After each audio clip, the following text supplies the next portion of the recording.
Estamos encantados de tener aquí en el estudio de Retweet con Gaby Tlaseca, nada más y nada menos que a Pepe Gordon. Pepe, ¿cómo estás? Buenas noches. Buenas noches, mucho gusto de estar contigo, Gaby. Encantados de tenerte con nosotros.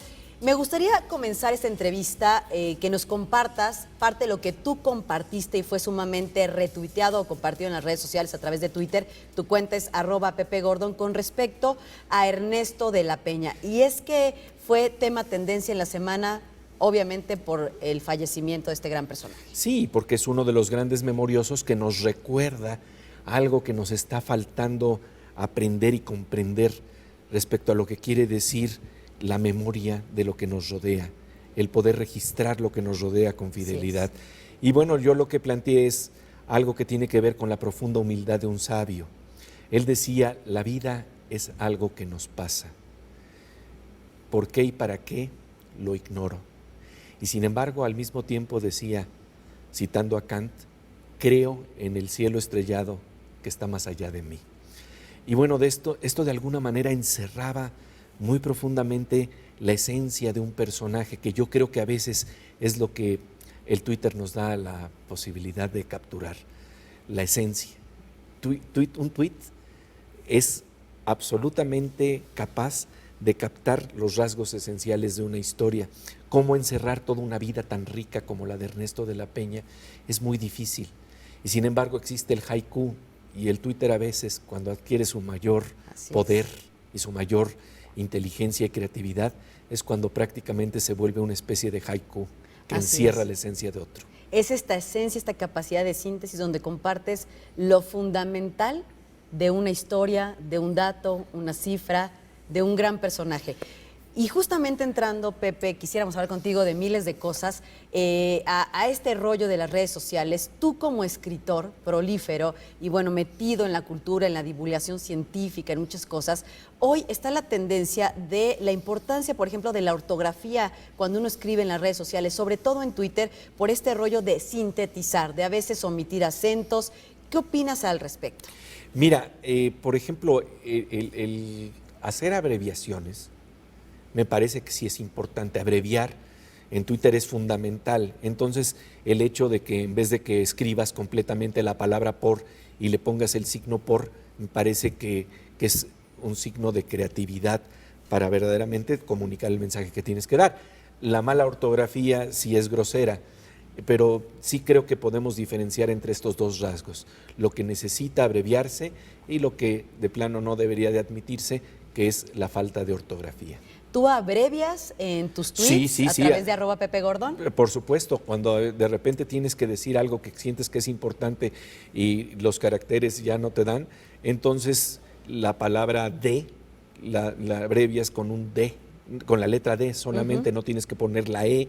Claro. El con a veces tiene que ser CN, pero eso es un guiño que todos compartimos, no es algo que sepamos que tiene que ver con que no sabes cómo se escribe la palabra con, ¿no? Se da mucho, por ejemplo, en el caso de los acentos, ahora con este rollo de los dispositivos, es que traigo un teclado que está en otro idioma y no pongo acentos. Hay una disculpa en la omisión de los asuntos. Sí, de los acentos hay una disculpa, pero la verdad, yo ahí sí, en ese sentido sí soy purista. Los acentos sí, abreviar otras palabras, me parece que todos entendemos el guiño, pero yo los acentos los seguiría marcando porque tienen su función de ser. Así es, un lenguaje compartido, el rollo de abreviar. Pepe, por otra parte, decíamos desde la emisión pasada de este programa, ya un poco invitando a la gente de que ibas a estar por aquí con nosotros, sobre la nueva temporada de estas cápsulas de Imaginantes, que son un respiro delicioso a la imaginación, a la cultura, a la divulgación científica, a estos datos que nos compartes. Esta nueva temporada, ¿qué podemos encontrar? Fíjate que está dedicada especialmente a los niños, aunque siempre pienso que todos los imaginantes tienen que ver con cierta inocencia, una percepción limpia que tiene que ver con el mundo de ese instante en el que se enciende la imaginación, Sí. que es invisible, pero que es real, todos lo captamos. Bueno, entonces, con un tono y con un lenguaje que de alguna manera es más sencillo, sigue teniendo este mismo impulso de llegar a despertar y a resonar con la imaginación, en este caso particularmente con los niños, pero como siempre nos ocurre, los imaginantes son leídos, por decirlo así, prácticamente en todas las edades y los imaginantes de los niños también. Y lo que realmente es maravilloso es descubrir que estas historias son comunicadas a tal nivel que los maestros las están utilizando en las escuelas porque les producen fascinación a los muchachos y a los niños y los invita a la lectura, pero por añadidura. Y es que aparte de la ilustración, o sea, los textos son sensacionales, pero la ilustración yo diría que es exquisita. ¿De quién está a cargo esta ilustración? Fíjate, esta ilustración es realmente maravillosa. Sí. Todo este trabajo está hecho por Televisa, por un gran equipo de muchachos y jóvenes animadores, los mejores ilustradores que tenemos en México, la directora de arte que es Maribel Martínez, y un conjunto un equipo, porque es realmente un equipo de trabajo que se compenetra profundamente en la historia que se tiene que narrar, y entonces, claro, se refleja lo invisible, que eso es precisamente de lo que estamos hablando. En la pantalla siempre aparece el trabajo que esté atrás. Y curiosamente, entonces, lo que ocurre es que esta capacidad de seducción que tiene tanto la imagen como la palabra, ha despertado la fascinación de los niños y de los maestros.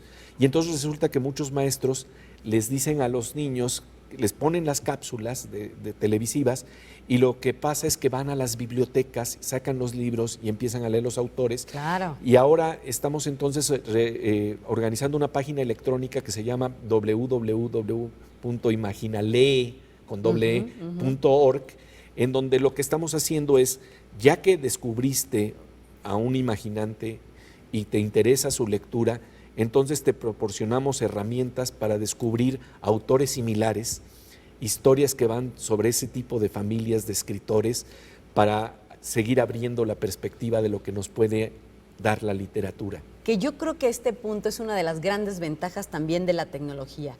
Descubres cosas que a través hoy de la colectividad digital, de la cibersociedad, de las posibilidades de meter links en los contenidos, dices, bueno, no me quedo con la cápsula, sino que se me ocurre que si hablaron del jaguar, entonces busco jaguar y me entero más sobre este personaje o sobre este maravilloso animal milenario. No sé, ¿qué opinas justamente de esta colectividad digital, de todo lo que se crea y surge de ahí?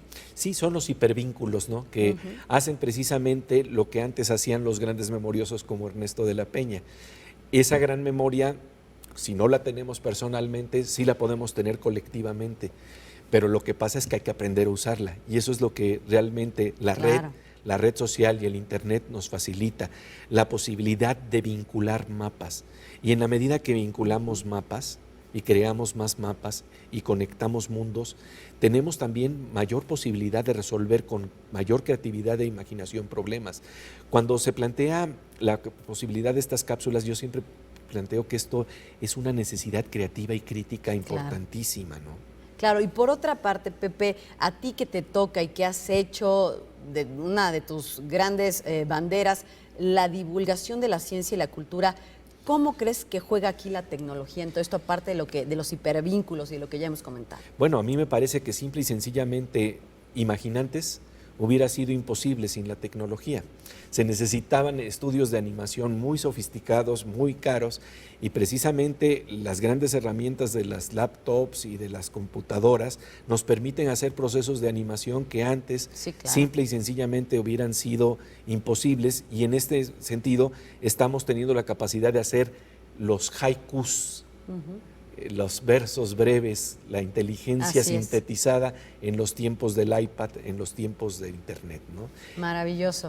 Pepe, nos encanta que estés con nosotros. El tiempo, ya sabes que en la televisión siempre te come. Te invito a que regreses con nosotros para otra charla así de amena y de a gusto contigo. Pero en el video de la semana justamente hemos elegido una de las cápsulas, por supuesto, de Imaginantes, que es la de los Beatles, una canción cósmica. ¿Por qué no nos ayudas tú a presentar este video de la semana? Bueno, es muy interesante. Yo creo que los Beatles entraron para siempre en el imaginario colectivo. Me acuerdo que García Márquez decía que cuando oyó por primera vez a los Beatles, supo desde ese instante que iban a ser material de su nostalgia. Wow. Y bueno, siguen ahí estando presente y nos hacen cruzar el universo. Y entonces esta cápsula precisamente retrata una de esas historias que nos trae la vida, que parece prácticamente de ficción y que sin embargo es realidad y que nos permite cruzar el universo. ¿Qué más presentación? Pepe, muchísimas gracias. Te esperamos muy pronto aquí en Retweet. Muchísimas gracias a ti, Gaby. Vamos a ver esta cápsula de Imaginantes y esto que es, por supuesto, el video de la semana.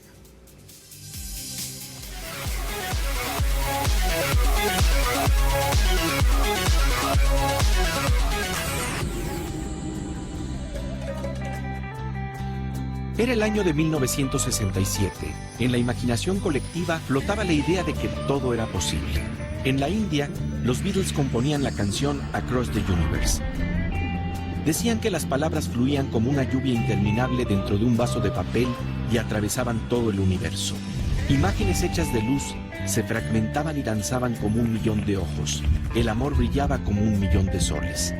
Esta canción era un homenaje al maestro de Maharishi Mahesh Yogi, quien les había enseñado que desde el interior de la mente uno podía comunicarse con todo el universo.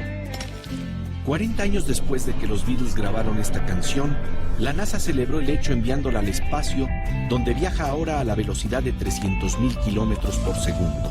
Por una extraña coincidencia, ese mismo día había fallecido Maharishi Mahesh Yogi. La canción que le dedicaron hace tantos años, literalmente sigue cruzando el universo. Y esto hoy nos da una pausa para la imaginación.